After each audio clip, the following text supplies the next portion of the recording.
बिस्मिल्लाहिर्रहमानिर्रहीम। आज के प्रोग्राम के साथ मैं हूं नुसला मलिक। नाज़रीन, हुकूमत ने एक बड़ी कामयाबी हासिल कर ली कि सेनेट से 26वीं आइनी तरमीम को मंजूर करा लिया है।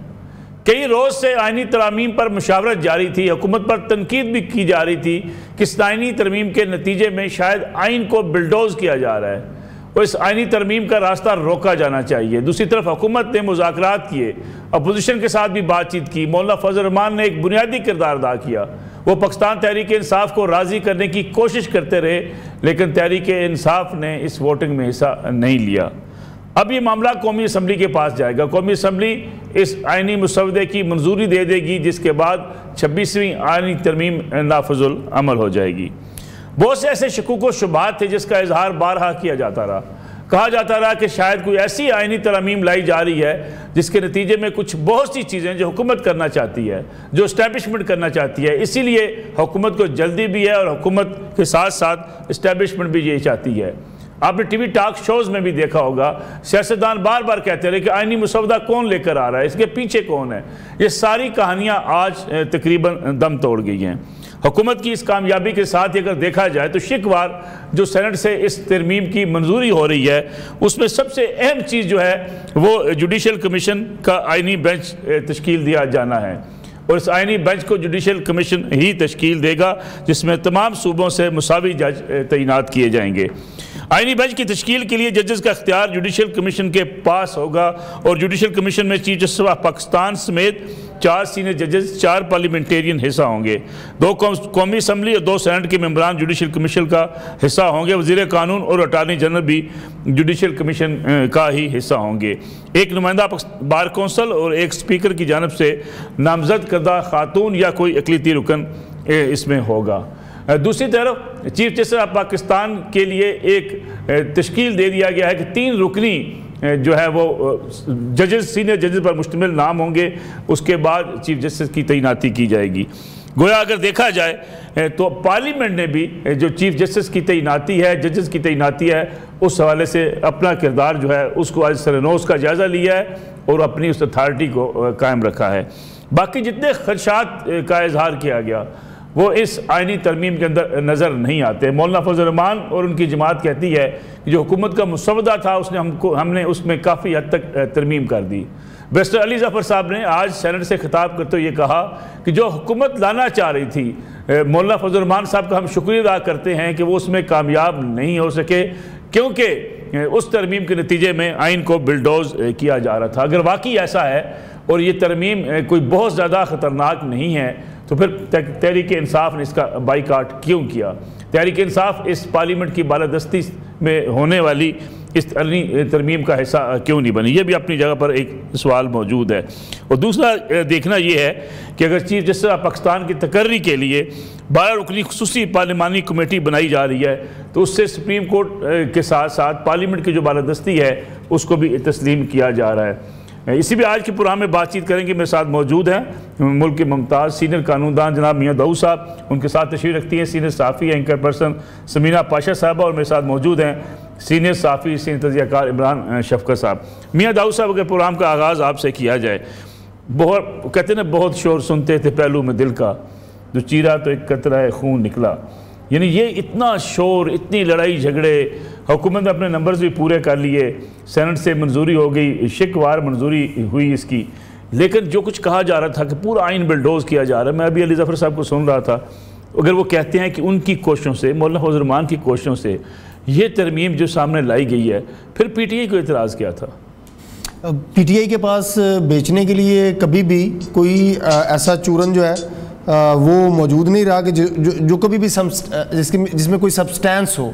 बिला वजह की तनकीद, बिला वजह का प्रोपागेंडा आप देखें पिछले 3, 4, 5, 6 माह से ये मुसलसल इस बात का प्रोपागेंडा कर रहे थे कि ये आइनी तरमीम चीफ जस्टिस पाकिस्तान काजी फाजिल साहब को तौसीह देने के लिए लाई जा रही है। लेकिन क्या हुआ, बावजूद इसके मैं खुद चंद ऐसे वाक़यात का, मुलाकातों का यानी शाहिद हूँ जिसमें काजी फाजिल साहब ने बाज़ाब्ता तौर के ऊपर ये बात कन्वे की अपने साथी जज साहबान को और अपने करीबी दोस्तों को वो किसी भी सूरत में अब 25 अक्टूबर के बाद अपनी रिटायरमेंट की डेट के बाद जो है वो नहीं कंटिन्यू करेंगे। और आज आज़म वज़ीर तारड़ साहब भी उस एक मुलाकात में मौजूद थे, उन्होंने भी इस बात की तस्दीक की। लेकिन चूंकि पीटीआई के पास बेचने के लिए कोई और चीज़ नहीं थी तो उन्होंने काजी फायद ईसा साहब की किरदार कुशी जो है उसका ठेका ले लिया। लेकिन इंतहाई अफसोस की बात कि काजी फायद ईसा साहब के खिलाफ किरदार कुशी की मुहिम जो है वो भी बरादरान यूसुफ जो है वो चलवा रहे थे, लेकिन आज देख लें वो भी चीज़ ख़त्म हो गई। तहरीक इंसाफ का आप किसी भी पाकिस्तानी को, किसी भी पढ़े लिखे बंदे को ये पूछें कि इस आइनी तरमीम में मुतनाज़ा क्या है या पहले क्या था। फ़र्ज़ कर लें ये कह रहे थे कि फ़ौजी अदालतें जो है वो आइनी तरमीम के जरिए लाई जा रही हैं, तो वो तो पहले पे मौजूद है, उसमें आइनी तरमीम में नहीं लाने की क्या ज़रूरत है? कुछ भी नहीं, के अंदर मौजूद है, आइन के अंदर मौजूद है, उसका पूरा कानून मौजूद है, उसके साथ ट्रायल हो रहे हैं, हुए भी हैं, तो उसमें उसको नई चीज़ में लाने की क्या ज़रूरत थी? लेकिन एक चूरन बेचना था, उसके लिए तहरीक इंसाफ कोशिश कर रही थी, वो बेचा, और यही करना था इन्होंने। आप इनकी मर्जी की भी तरमीम ले आते तहरीक इंसाफ की मर्जी की, तो उन्होंने भी ये भी करनी थी। देखें ये बात मैं ऑन रिकॉर्ड कह रहा हूँ और मैं इस बात का यानी शाहिद हूँ। यही बैरिस्टर अली जफर साहब जब सुप्रीम कोर्ट के सदर थे तो इनका ही मुतालबा था कि जजेस की तकर्री का तरीकाकार जो है उसको ज्यादा शफाफ किया जाए, उसमें पार्लियामेंट को ज्यादा नुमाइंदगी दी जाए, ज्यादा उसको मौसर तरीके से बनाया जाए। तो आज देखें ना, तो ये तो दोगली पॉलिसी हुई कि आज चूंकि आपका तहरीक इंसाफ से ताल्लुक बन गया है तो आप अपनी ही माजी में कही हुए असूली बात की जो है वो उसको तनकीद कर रहे हैं। सब आपकी तरफ वापस आता हूँ। इमरान शफकत साहब जो भी मियां दाऊद साहब बात कर रहे हैं, अगर देखा जाए तो जो आज की तरमीम है उसके नतीजे में चीफ जस्टिस पाकिस्तान की मुद्दत 3 साल होगी। चीफ जस्टिस पाकिस्तान के लिए उम्र की बालाई हद 65 साल मुकर्रर कर दी गई। सुप्रीम कोर्ट के जजेस का तकर्रर कमीशन करेगा और कमीशन जो है 3 सीनियर जजेस का जो नाम है वो देगा, उसके बाद चीफ जस्टिस पाकिस्तान की तकर्री होगी। पहले ये इख्तियार प्राइम मिनिस्टर के पास था, अब 12 रुकनी कमेटी कायम की जाएगी। कमेटी में 8 MNAs और 4 सेनेटर्स होंगे। प्राइम मिनिस्टर का अकेले का इख्तियार एक कमेटी के पास चला जाए, पार्लियामेंट की कमेटी हो और कमेटी जो है वो उस बात का तकर्रर करे कि 2/3 अक्सरियत से चीफ जस्टिस पाकिस्तान का नाम फाइनलाइज करेगी और ये कमेटी चीफ जस्टिस का नाम जो है वो फाइनल करके वज़ीर आज़म को भेजेगी और वज़ीर आज़म की जो है मंजूरी के बाद इसको तैनाती की जाएगी चीफ जस्टिस पाकिस्तान की। इसको शफाफ बनाया गया, बजाय इसके कि एक फ़र्द के पास इख्तियार हो या जो सीनियर तरीन जज हो वो बन जाएं, तो ज़्यादा बेहतर नहीं है कि एक पार्लिमानी कमेटी है, पार्लियामेंट की बालादस्ती है। हम बात तो करते हैं लेकिन पार्लिमानी जमातें खुद अपने आप को मजबूत करने की तरफ नहीं बढ़ती। सर बात यह है मलिक साहब के हम वक्ती फ़ायदे देख रहे होते हैं और वक्ती फ़ायदे जो हैं वो हमें जाहिर है कि वो भी बड़े ज़रूरी होते हैं, लेकिन जब ये आइनी तरमीम जैसा जो आज बात की थी अली जफर साहब ने, वो बड़ी ज़बरदस्त बात की कि ये कौमों के मुस्तकबिल के मामलात होते हैं और इस पर इत्तफाक़ राय होना ज़रूरी होता है। तो जो बिलावल भुट्टो जरदारी साहब बात कर रहे थे, इवन जो आज कामरान मुर्तज़ा साहब ने बात की, वो बात यही थी कि अगर हमारे पास जो प्लान ए है, अगर हमने उसके ऊपर अमल ना किया तो फिर प्लान बी भी है, प्लान सी भी है। तो कामरान मुर्तज़ा साहब ने कहा कि जिन चीज़ों को हमने रोका है, जो हुकूमत करना चाह रही थी, जो तरामीम, वो आइन का आर्टिकल 8 हो, वो 243 हो, तो वो जाहिर है कि वो कोई भी जो जमहूरियत पसंद है वो वाला ये वाला काम नहीं कर सकता। तो अगर हमने अगर इत्तफाक़ राय पैदा ना किया या अपना हमने इंटरवीन ना किया तो ये चीज़ें बाय हुक एंड क्रुक हो जाएंगी। पाकिस्तान तहरीक इंसाफ के 11 लोग जो थे वो लापता थे। अख्तर मैंगल साहब के 2 लोग जो थे वो वावेला कर रहे थे और उन्होंने वोट भी दिया। तो ये पाकिस्तान में चीज अच्छी है बुरी है, ये रीत थोड़ी सी पुरानी है। सादिक संजरानी साहब के इलेक्शन में इसी तरह फ्लोर क्रॉस हुआ था और पाकिस्तान तहरीक इंसाफ ने इसको जस्टिफाइड किया था। हमारी सियासी जमातों की जो अपने मुफादात के लिए तारीख है वो कोई बहुत ताबनाक नहीं है। वो पाकिस्तान तहरीक इंसाफ हो, वो पाकिस्तान मुस्लिम लीग नून हो, ये एक तरह की मिलती जुलती ही तारीख रखते हैं। लेकिन मजमूई तौर के ऊपर अगर आप ये बात देखें तो आज पाकिस्तान की जो जितनी भी पार्लियामेंटेरियन या पार्लिमानी पार्टियां हैं, जिनमें सुन्नी इत्तेहाद कौंसिल कह लें आप या उसको पाकिस्तान तहरीक इंसाफ कह लें, उनका किरदार भी बड़ा शानदार है।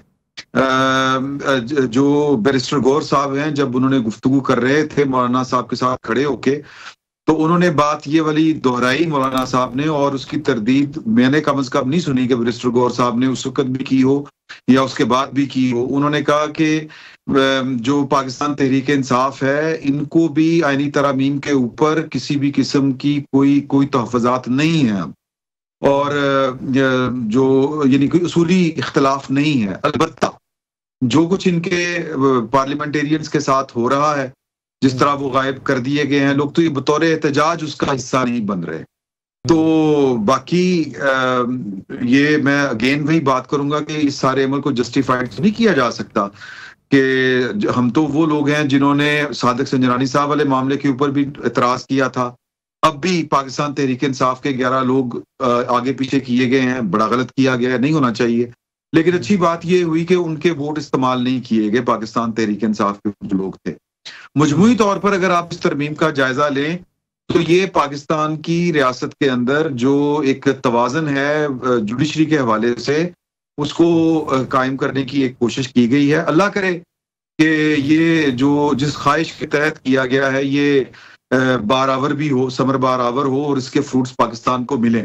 अगर आप थोड़ा सा पाकिस्तान के जो 1973 का जो आइन बना था, उसमें आइन साजों की मंशा तो ये नहीं थी कि जो अदलिया है वो इतनी पोलिटिसाइज होगी कि जो सीनियर तरीन जज होगा वो ऑटोमेटिकली चीफ जस्टिस बनेगा और फिर उसके बाद वो अपनी फील्डिंग लगाएगा। यानी कि आप 8वें नंबर से लेके आ रहे हैं लाहौर हाई कोर्ट से, 7वें नंबर से आप लेके आ रहे हैं कलेक्टर सामने रख के सिंध हाई कोर्ट से, 10वें नंबर से आप लेके आ रहे हैं पेशावर हाई कोर्ट से, इसलिए कि फलां तारीख को, फलां साल को फलां चीफ जस्टिस होगा, फलां चीफ जस्टिस होगा, फलां साल में फलां चीफ जस्टिस होगा। ये इस तरह की जो मनसूबाबंदी है वो तो ना पाकिस्तान की पार्लियामेंट के पास है, ना वो पाकिस्तान की फौज के पास है। आप यकीन से नहीं कह सकते कि जनरल आसिम मीर के बाद अगला आर्मी चीफ कौन होगा। आप यकीन से नहीं कह सकते कि शहबाज शरीफ साहब के पास अगला वजीर आजम कौन होगा। लेकिन ये तरमीम के बगैर आपको ये पता था कि अगला चीफ जस्टिस जो है वो मंसूर अली शाह साहब होंगे और फिर उनके पास बादशाहाना इख्तियारात भी होंगे। वो आइन और कानून के नाम के ऊपर जिस तरह का मर्जी खेल खेलते रहे, उनको कोई पूछने वाला भी नहीं होगा, उनको कोई रोकने वाला भी नहीं होगा। तो मेरा ख्याल है कि ये कौम की फतह है।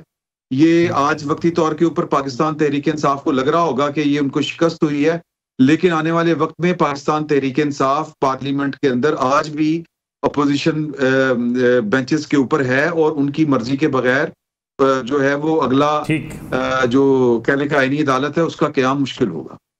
समीना पाशा साहबा, ठीक है, नंबर्स हुकूमत ने पूरे कर लिए, लेकिन अगर तहरीक इंसाफ को या सुन्नी इत्तेहाद कौंसिल को, MWM को कुछ शिकायत नहीं है, कोई एतराज़ात नहीं है और इसे वो समझ रहे हैं कि जो हुकूमत की मुजवज़ा तरामीम थी उसमें मौलाना फजल रहमान ने बड़ा अहम किरदार अदा किया है, वो सारी चीज़ें शामिल नहीं हुई, तो चीफ जस्टिस की तैनाती हो, जुडिशल कमीशन का क़याम हो, जजेस की मॉनिटरिंग हो, उनकी परफॉर्मेंस का जायज़ा हो और फिर पार्लिमानी कमेटी हो। इसमें हर्ज क्या है कि अगर सियासी जमातें मिलजुल कर जो है वो इत्तफाक राय से इस तरमीम को मंजूर कर लेती, अगर आपको गिला शिकवा भी नहीं है और आप समझते हैं कोई बेहतरी की तरफ भी हुकूमत ने कुछ किया है और जो चीज़ें आपको गिले शिकवे भी थे उसका फॉरम पार्लियामेंट मौजूद है, सेनेट में आप मौजूद हैं, सेनेट में अपने किरदार अदा करते हैं, बजाय इसके वॉकआउट किया जाता।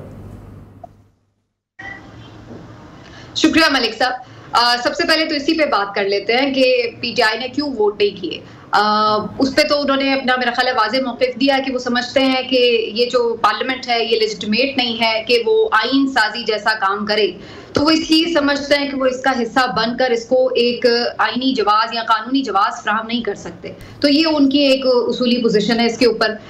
उससे कोई इत्तफाक भी कर सकता है, नहीं भी कर सकता, लेकिन बहरहाल अगर वो ये करते हैं तो यकीनी तौर पर सब ये कहते हैं कि इसका मतलब है कि फॉर्म 45 वाला, फॉर्म 47 वाला जो उनका नैरेटिव है वो तो उन्होंने खुद ही दफन कर दिया। यानी आपने मान लिया कि ये तरमीम जो है इस पार्लियामेंट से हो रही है और ये पार्लियामेंट सही है। जहां तक दूसरी बात है कि आपने कहा कि चलिए इन्होंने नंबर पूरा कर लिया, तो असल बात ही है मलिक साहब, मैं इस पर आती हूँ कि ये तरामीम वाकई अच्छी हैं या बुरी हैं, लेकिन पहले इस बात पर मुझे कुछ कहना है कि काम कितना मर्जी अच्छा क्यों ना हो, लेकिन अगर वो गलत तरीके से किया जाए तो वो आलूदा हो जाता है। ये बिल्कुल ऐसा ही है कि अगर गुलाब जामुन आप गटर के पानी में डुबो दें तो आप खा नहीं सकते, भले वो गुलाब जामुन ही क्यों ना हो। तो बिल्कुल ऐसा ही है कि अगर आपकी सेनेट नामुकम्मल है, जी नामुकम्मल है, कौमी असेंबली नामुकम्मल है, जी नामुकम्मल है, आपकी जो ये पूरी पार्लियामेंट है इसके ऊपर 47 और फॉर्म 45 का रौला बरकरार है जी, बरकरार है। अच्छा, फिर उसके बाद आगे आ जाइए कि ये जो सारे लोग मौजूद थे यहाँ पर, कितने लोग लाए गए? कभी हमने देखा कि इस तरीके से लाए गए हों सेनेटर्स, जैसे अख्तर मेंगल साहब की पार्टी के लोग लाए गए थे?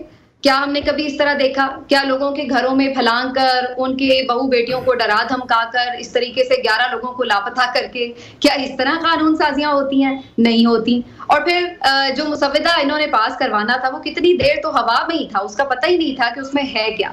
आपने बिल्कुल ठीक बात की कि पहले इतना ज्यादा एक रौला पड़ा हुआ था कि इसमें ये है उसमें वो है, तो वो इसीलिए था ना मलिक साहब कि कोई मुसव्वदा सामने ही नहीं लाया जा रहा था। कुछ लाया जाता तो उसके ऊपर कमेंट होता। क्या ऐसा नहीं है कि मुसव्वदा सबके पास था, लेकिन हमारे यहाँ चूंकि इतनी इखलाकी जरूरत नहीं होती, मौलाना फजल रहमान साहब के पास ये मुसव्वदा मौजूद था, इसी बुनियाद पर वो पीटीआई से बातचीत कर रहे थे उसके एक एक शिक के ऊपर। नहीं, मैं आपको बताती हूँ जो मौलाना ने बताया, उनके मुताबिक जो आखिरी दफा जब सितंबर में तरमीम की कोशिश हुई थी तब तक भी कोई मुसव्वदा उनके हाथ में नहीं दिया गया था, जुबानी कलामी बातें हो रही थी। ये जो मुसव्वदा है ये तो मौलाना ने, जिसके ऊपर पीटीआई के साथ बातचीत कर रहे थे मौलाना, वो तो मौलाना और पीटीआई का मुश्तरका तौर पर तैयार करदा था। पीटीआई ने उन्हें इनपुट दिया और मौलाना का भी जाहिर उसमें जो था मामलात वो थे सारे। तो कहने का मकसद ये कि हुकूमत ने इस सारी सिचुएशन को इतना कंट्रोवर्शियल बना दिया इन तमाम चीजों की वजह से कि अगर ये कुछ अच्छा भी करना चाह रहे थे या कुछ अच्छी तरह मीम भी थी तो वो सारे इस प्रोसेस की वजह से कंट्रोवर्शियल हो गई। अब आ जाते हैं कि इसमें क्या चीज सही थी या क्या चीज नहीं सही थी। जो इसमें मेन एक टारगेट लग रहा है वो सबसे ज्यादा ये लग रहा है कि जो अदलिया की आजादी है उसको टारगेट किया गया है। अगर आप ये कहेंगे कि जजेस में पिक एंड चूज होगा तो ये अल्टीमेटली सवाल उठेगा कि भाई दूसरे या तीसरे नंबर वाला जज क्यों नहीं चाहेगा कि उसको भी कंसीडर किया जाए चीफ जस्टिस बनाने के लिए। तो वो क्यों नहीं, जो मौजूदा वक्त की उस वक्त की जो भी हुकूमत होगी उसके साथ मामलात सेटल करेगा कि उसको भी कंसीडर कर लिया जाए। हम तो आर्मी चीफ की तैनाती के ऊपर भी यही बात किया करते थे कि हमेशा ये मसला इसीलिए बनता है क्योंकि पिक एंड चूज है, ये इख्तियार है वजीर आजम का। तो हर दफा ये हमेशा हम देखते हैं कि आर्मी चीफ की तैनाती के ऊपर एक इशू बन जाता है। तो लोग तो ये मशवरे दे रहे थे कि उनका भी एक इसी तरह सेट प्रोसीजर हो जाना चाहिए, फॉर्मूला हो जाना चाहिए ताकि हर दफा ये मसला ना बने। फिर इसी तरह से सो मोटो के इख्तियारात लेना, जजेस के हाई कोर्ट के जजेस के ऊपर भी एक तरह से एक वो बना दी गई है, आप कह लें तलवार लटका दी गई है कि उनकी भी परफॉर्मेंस का आप जायजा लेंगे। मतलब वो भी हर वक्त ये सोचते रहेंगे कि कोई नाराज हो गया उनसे तो उन्हें भी इधर उधर फेंक दिया जाएगा, उनको ओएसटी बना दिया जाएगा या उनको इधर उधर शफल कर दिया जाएगा। तो ये वो चीजें जिसके ऊपर बात हो सकती है, लेकिन एक दो चीजें बेहतर भी हो सकती हैं। जैसे तकर्रुरी है जजेस की, वो सब पहले भी कहते थे कि उसको रिवाइज होना चाहिए, वो अच्छी बात है, वो रिवाइज हुई। लेकिन मेरा ख्याल है कि इससे अगर ये कहा जाए कि किसका फायदा है किसका नुकसान हुआ, बस मैं इसमें एक दो जुमले और कह दूं तो उस हिसाब से पीटीआई को सबसे ज्यादा प्रॉब्लम गाजी फायज ईसा साहब से थी। बज़ाहिर इस तरमीम के नतीजे में गाजी फायज ईसा साहब अब इस सिस्टम का हिस्सा नहीं रहेंगे, ये उनको इसमें फायदा हुआ है कि आईनी अदालत भी नहीं बनेगी। मिलिट्री कोर्ट के हवाले से भी उन्हें फायदा हुआ है, कोई फर्दर मिलिट्री कोर्ट्स नहीं बनेंगी। जो पहले बनी थी वो स्पेसिफिक टाइम पीरियड के लिए थी। और फिर इसके बाद जो हुकूमत को फायदा हुआ है वो ये कि उन्हें ये इख्तियार मिल गया है कि वो अपनी इनपुट ज्यादा दे सकते हैं पसंद का चीफ जस्टिस लगाने के लिए। तो इसमें टोटल किसी की भी नाकामी भी नहीं है लेकिन किसी की फतह भी नहीं है। लेकिन मैं समझती हूँ ये गेम यहाँ रुकेगी नहीं क्योंकि ये बहुत प्रोसेस सारा कंट्रोवर्शियल रहा है। अब ये चैलेंज होगा तो फिर इसका हतमी नतीजा पता चलेगा। ठीक है समीना पाशा साहब, एक कमर्शियल ब्रेक हम प्रोग्राम में शामिल करते हैं। प्रोग्राम से जब वापस आएंगे तो इस पर बात करेंगे कि अगर सेनेट नामुकम्मल था, अगर कौमी असम्बली नामुकम्मल थी, पीटीआई मुज़ाकरात किसके साथ कर रही थी, इसी हुकूमत के साथ मौलाना फजल रहमान के दरमियान में डाल के, और अगर मुज़ाकरात किए जा रहे थे तो क्या हुकूमत लेजिटिमेट नहीं हो चुकी थी? इस पर बात करेंगे ब्रेक के बाद।